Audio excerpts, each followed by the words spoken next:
You've said that this idea of soulmates Great business. is great for your business, but so like a human being in a partnership can't be everything. Is that true? I think it's unrealistic. It's a true romance, right? Mm-hmm. The document of that we keep referencing here. I think it's wonderful that we do because sometimes now people don't get that reference anymore. Like I talk to people when I try to teach negotiation to young lawyers who come work for me, Mhm. I tell them to watch the Gary Oldman scene where he offers him the Chinese food Yeah. Why is that scene the one that really? because it's the best negotiating lesson I've ever heard in my life. Where he comes in, Oh, just you'll just for recall, the record. yeah, Gary Oldman plays a pimp. Yes. And he owns his girl is Patricia Arquette, right? And Christian Slater's character, the protagonist, is coming in to tell Gary Oldman that he no longer owns this girl, Alabama is her name. Alabama is going to be with him now. And Gary Oldman is a amazing performance. Mhm. And he's sitting in a living room with a shotgun next to him, with armed guys around him, watching television and eating Chinese food. And he's got Chinese food laid out in front of him. And Christian Slater comes in and he says, I need to talk to you about Alabama. And Gary Oldman says, do you want some Chinese food? And Christian Slater's sort of taken aback by the question. He says, no, I came to talk about Alabama. She's with me now. She's there. And he proceeds to tell him what his offer essentially is. And Gary Oldman says, you know, you fucked up, right? In sum and substance, he says, you know, if you'd sat down and started eating my Chinese food, I would have thought, who's this guy? He didn't have a care in the world, just sitting down eating my egg foo young. Mm-hmm. But instead, you tried to be hard, and now I know you're full of shit. And so I think that scene summarizes how in negotiation, the more you enter into it with that, like anytime I deal with another lawyer and they're like, well, we'll see you in court. Okay, we'll see you in court. Like empty barrels make the most noise. Like you and I, as people who've been in the jiu-jitsu community, I know some dangerous people. I know FBI SWAT people. I know people they know how to do things to people. And they're the calmest guys you ever meet in your life. Yeah. You scuff their sneaker, they oh, yeah, don't worry about it, man. It's okay.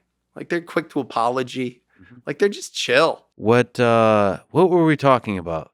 We were talking about wait, true romance. Oh, the soulmate. Yeah, soulmate. Yeah, well, you're saying that this idea, like with that film underlying, there's this current of like they were made for each other. Yeah. I think there's a distinction between the feeling that someone is your missing puzzle piece, that you're made for this person. I think what that just means is there's a lot of overlapping, beautiful connections. Yeah. I love them intellectually. I love them sexually. I love them interpersonally. We have some shared history. We have some shared commonalities. We were raised in the same culture, raised in the same religion. Like we have politically similar ideas. Like these are all, or we have totally opposite ones, but they're complementary. Mm-hmm. Like I've always joked that like finding someone with complementary pathologies, you know, like I'm obsessively disciplined. So having a partner who's like flexible and like spontaneous is really good for me. And also me being like, no, come on, come back. We're going to do this now. No, it's time to actually do this now. Like we're good for each other. It's barefoot in the park. You know, it's this idea of like, you know, the yin and the yang.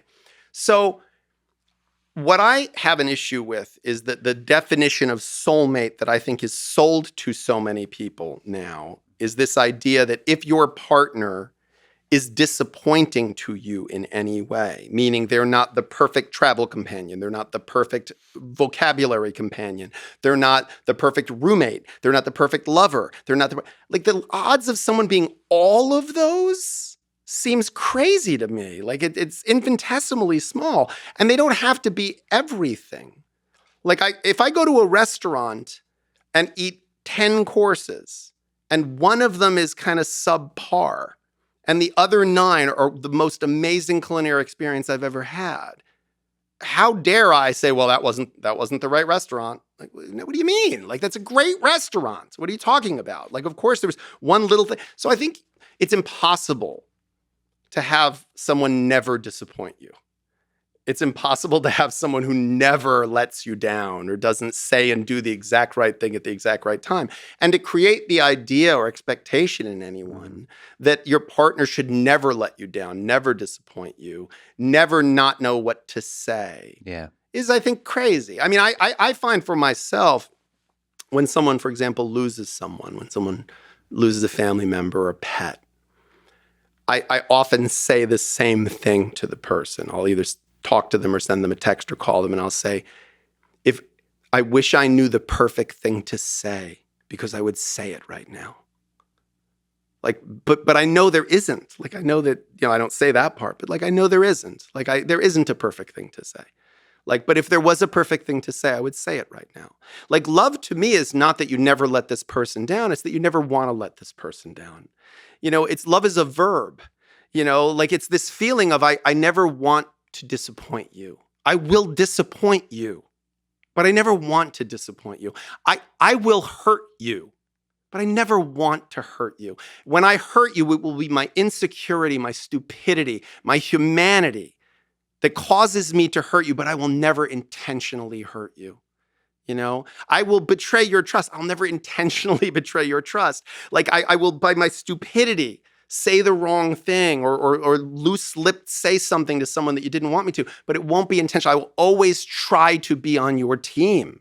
That feels to me like a realistic thing. Yeah, the intention leads the way. But there's some aspect of, like, just like the 10-course meal, that over time, there's a kind of a convergence towards perfection. And along the way, there's the rose-colored glasses where you see the beauty and everything. So it just, it feels, it's probably destructive just to really internalize the idea of soulmate, because then any imperfections can make you doubt, can make you step away, can make you lose the connection. But it just feels like, I don't know. It's too heavy. It just feels, I feel like when you see a couple that's 90 years old and they've been together for 60 years, 70 years, there is, of course, a temptation to think about all the beauty that they've seen on that journey together, the children, the grandchildren, maybe the great-grandchildren, all the joy that they've seen, all the pain they've endured and struggled together, Mm-hmm. But they've also disappointed each other a whole bunch of times, probably let each other down, they probably lied to each other a bunch. Yeah. And to me, that is a beautiful thing. Like that is not, it's great in spite of that. It's great because of that. Yeah. They still love each other, even though they've been so flawed and imperfect. And they're human, and they still love each other. They still rode that thing together because the reasons to do so were greater than the reasons to not.